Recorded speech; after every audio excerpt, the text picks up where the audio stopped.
Start, starting with MAD version 2.2, there are two new processes running in every template.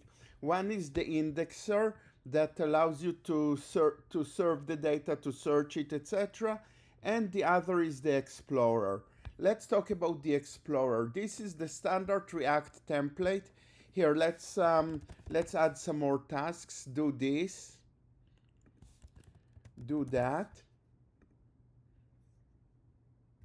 And now when we go to we can go to port 13690.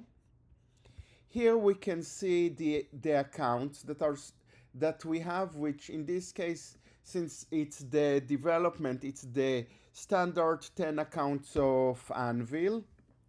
Here we can see the chain state, like chain ID, last updated block, etc. And we can also see other states, other tabs. For example, if we want to see the tasks, we can see them here. Notice that this is by chronological order, so app tasks is at the bottom of it. Here we see the ID of the task ID, when it was created, when it was completed, the description. Notice this show all columns. What happens is that some columns are usually MAD internal and you usually don't care about them.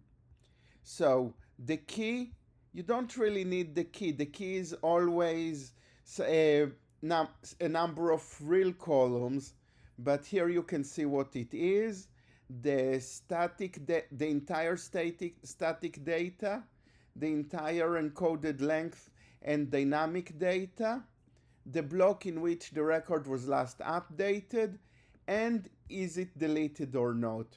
Now, here there is something that you might need to be careful about. Let's do this. Yes, I'm sure I want to delete it.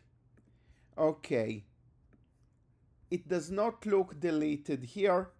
The reason is because the way that it works is there is this deleted here, and this is just, and here it shows us that it's deleted, but it does not remove the record. This is one thing that you need to be aware of, and you need to be able to, and it's not a big problem, but you need to be aware of it in case it becomes a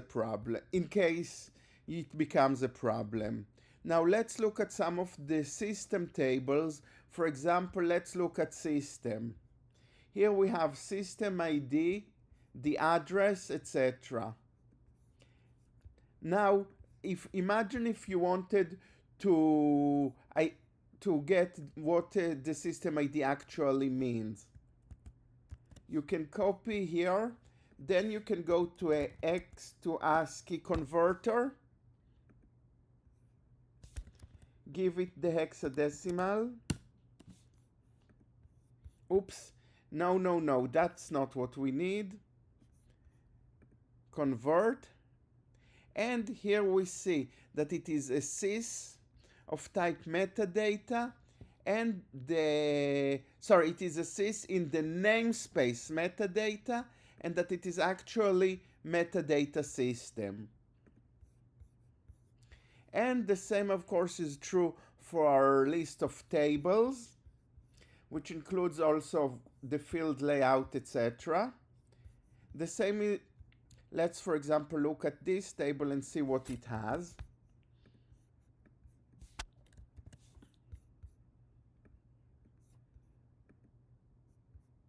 No. Here we see it's a table in the store namespace, and it has the resource IDs. Okay, it is really easy to use, really simple. There's not really much that I can say about it because it is so simple. In addition to letting us read the data in a world, and the World Explorer also lets us interact with it by using the methods that it exposes. So we'll go to World Explorer here, and let's go, for example, to app add task. Let's put here learn Latin.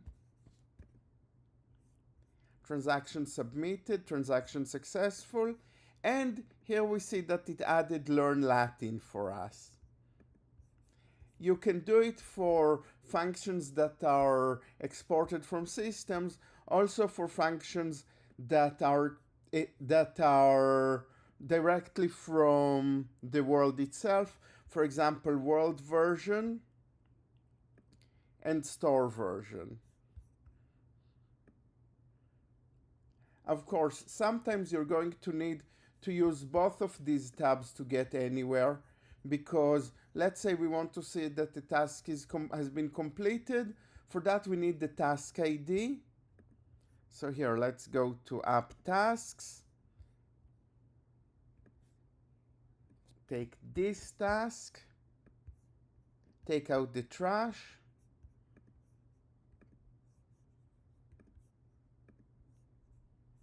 App complete task. Right.